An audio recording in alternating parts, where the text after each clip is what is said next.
நேயர்களுக்கு வணக்கம். கோட்டையை பிடிக்கப் போவது யார்? தேர்தல் களத்தின் ஆடி துடிப்பு 2026 நிகழ்ச்சிக்கு உங்களை சந்திக்கிறோம்.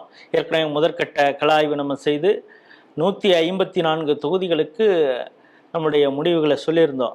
இப்போ தேர்தல் முடிஞ்சிருச்சு. தேர்தலுக்கு பிந்தைய கருத்து கணிப்பு இருக்குது. அதோடைய முடிவு எப்படி இருக்குது, அதன் வாயிலாக கோட்டையை யார் பிடிக்க போகிறார்கள் அப்படிங்கிறது தான் நம்முடைய இந்த நிகழ்ச்சி. அந்த வகையில் திண்டுக்கல் மாவட்டத்தில் இருக்கக்கூடிய நிலக்கோட்டை சட்டமன்ற தொகுதி, இது ஒரு தனி தொகுதி அப்படிங்கிறத பார்த்தோம். நம்முடைய முதற்கட்ட கள ஆய்வில் நம்மோடு பல தரவுகளை பகிர்ந்து கொண்ட பொம்மு சுப்பையா அவர்கள் சொன்னது என்னென்னா, தேன்மொழி அதிமுக கட்சி சார்பாக போட்டியிடக்கூடிய தேன்மொழி வெற்றி பெறக்கூடிய ஒரு சூழல் தான் இருக்கிறது அப்படின்னாரு. இப்பொழுது தேர்தல் பிரச்சாரம் நடந்தது, தேர்தல் முடிஞ்சிருக்குது. தாவேகா பெரிய அளவு பிரச்சாரம் பண்ணி அவங்க இளைஞர்கள் மத்தியில் பெரிய ஒரு எழுச்சி இருந்தது, வாக்கு சதவீதம் உயர்ந்திருக்கு அப்படின்லாம் சொல்கிறாங்க. இது எந்த அளவு தாக்கத்தை ஏற்படுத்தக்கூடியதாக இருக்கிறது அப்படிங்கிறத அவர்கிட்டேருந்து கேட்டு தெரிஞ்சுக்குவோம். வணக்கம். கடந்த 2021 தேன்மொழி அவர்கள் 91,461 வாக்குகள், கிட்டத்தட்ட 49% வாக்குகள் வாங்கி வெற்றி பெற்றாங்க. அப்பொழுது MVK முருகவேல்ராஜன் அவர் போட்டியிட்டாரு. இப்பொழுது திமுக நேரடியாக போட்டியிடுகிறது அப்படிங்கிறத பார்க்குறோம். நாகஜோதி போட்டியிடுறாங்க. தாவேகா சார்பாக ஐயனார், கைலைராஜன் நாம் தமிழர் கட்சியின் சார்பாக போட்டியிடுறாங்க. சென்ற முறைன்னு பார்த்தீங்கன்னா 75.57% வாக்கு பதிவு நடந்தது. இப்போ மார்ஜின் வெற்றி ரெண்டு பேருக்குள்ளார பார்த்தீங்கன்னா 27,618. அப்பொழுது 2,44,000 பேர் வாக்காளர்கள் இருந்தாங்க. இப்போ எஸ்ஐஆருக்கு பிறகு 2,19,000, கிட்டத்தட்ட 23,000 வாக்குகள் நீக்கப்பட்டு இருக்கிறது. இப்போ வாக்கு சதவீதம் அப்படின்னு பார்த்தீங்கன்னா 87.70% ஆகியிருக்குது. அப்படின்னு பார்த்தீங்கன்னா கிட்டத்தட்ட 12% கூடி இருக்குது. இது இந்த வாக்கு நீக்கத்தினாலா இல்லை இளைஞர்கள் ஆர்வத்தோடு அதிகமாக வாக்களிச்சிருக்காங்களா?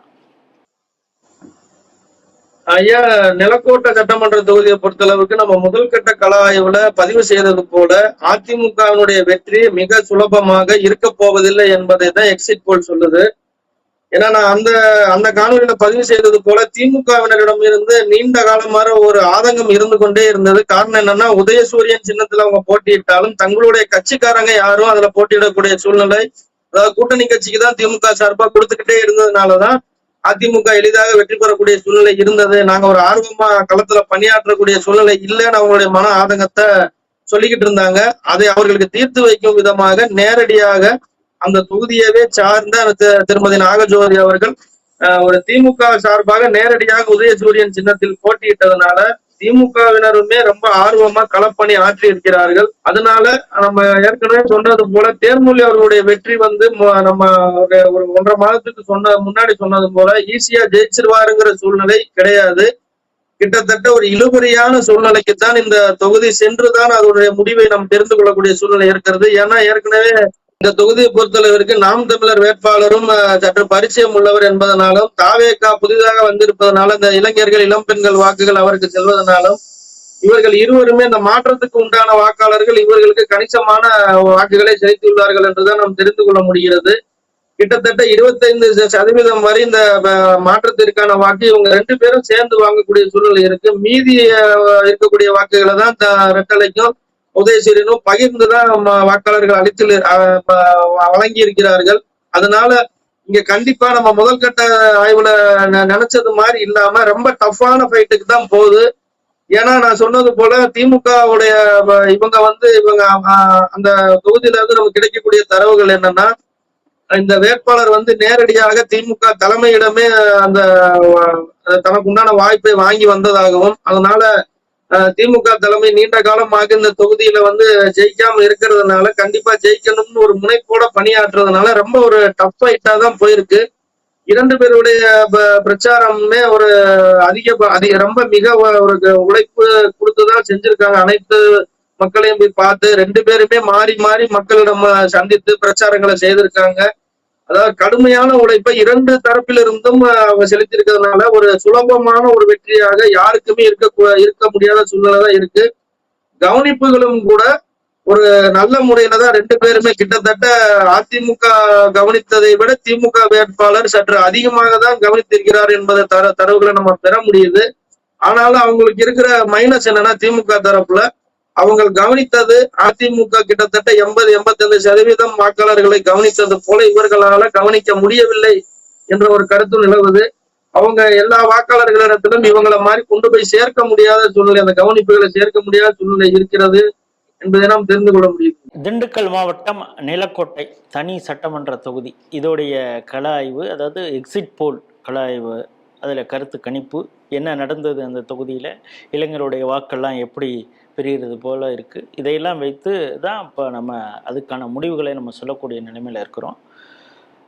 ஏற்கனவே கூட நம்மளுடைய முதற்கட்ட கலாய்வில் தேன்மொழி அவ்வளவு சுலபமாக வெற்றி பெற்று விட முடியாது, ஆனால் அதிமுகவுக்கு ஒரு எட்ஜ் இருக்குது, ஆனாலும் கூட சுலபமாக வெற்றி பெற்று விட முடியாது அப்படின்னு. இப்பொழுது சுலபமாக வெற்றி பெற்று விட முடியாது அப்படிங்கிறது தாண்டி இது ரொம்ப இழுபறியாக இருக்கக்கூடிய ஒரு சூழல் இருக்கிறது அப்படிங்கிறது எக்ஸிட் போல் சொல்லுது. காரணம் என்னென்னா, நாம் தமிழர் கட்சி தாவேக்கா அவங்க கிட்டத்தட்ட 25% வாக்குகளை பிரிக்கக்கூடிய வகையில் இருக்காங்க. நாம் தமிழர் கட்சியுடைய கைலை ராஜன் அந்த தொகுதியில் அந்த சமுதாய மக்களால் நல்லா ஒரு மரியாதைக்குரியவராக பார்க்கப்படக்கூடியவர் அப்படிங்கிறதும், தாவேக்காவுக்கு இளைஞர்கள் மத்தியில் ஒரு மிகப்பெரிய எழுச்சி இருக்கிறதையும் நம்ம பார்க்க முடியுது. ஆகவே 25%. பாக்கி இருக்கக்கூடிய அந்த சதவீதத்தில் தான் அதிமுகவுக்கும் தாவேக்காவுக்கும் இருக்கிற பல சட்டமன்றங்களாக நேரடியாக இங்கே திமுக போட்டி போடவில்லை. இந்த முறை கேட்டு பெற்றிருக்கிறார் நாகர்ஜோதி. அதே அளவு அதற்கான உழைப்பையும் அவர் கொடுத்திருக்கிறார் அப்படிங்கிறாங்க.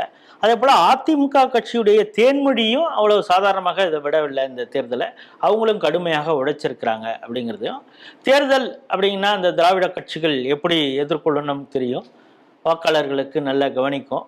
அந்த வகையில் அதிமுக கிட்டத்தட்ட 80% மக்களுக்கு அவங்களுடைய கவனிப்புகள் போய் சேர்ந்திருக்கிறது. அதே போல் திமுகவுடைய கவனிப்பும் இருந்திருக்கிறது, அதிமுக அளவுக்கு அங்கே போய் சேரவில்லை அப்படிங்கிறாங்க. அதுதான் ஒரு டிஸ்அட்வான்டேஜ் அப்படிங்கிறாங்க. கணிப்புகள் அவர்களின் கவனிப்புகளை பொறுத்து தான் இப்போ இருக்கும் அப்படிங்கிறது தான் இப்போ தேர்தல் முடிவு சொல்ல போகிறது. இப்போ தாவேக்கா மற்றும் நாம் தமிழர் பிரித்த வாக்குகள் எந்த அளவுக்கு எந்த கட்சிக்கு அதிக பாதிப்பை ஏற்படுத்தும் அப்படிங்கிறது மே 4ஆம் தேதி தான் தெரியும். அப்படி இருந்தால் கூட ஒரு சின்ன எட்ஜ் அதிமுகவுக்கு இருக்கிறது, ஆனாலும் அதுவும் சுலபமாக இல்லை அப்படிங்கிறது தான் நம்முடைய எக்ஸிட் போல் சொல்லுது. மீண்டும் வேறொரு சட்டமன்ற தொகுதியில் சந்திப்போம். நன்றி, வணக்கம்.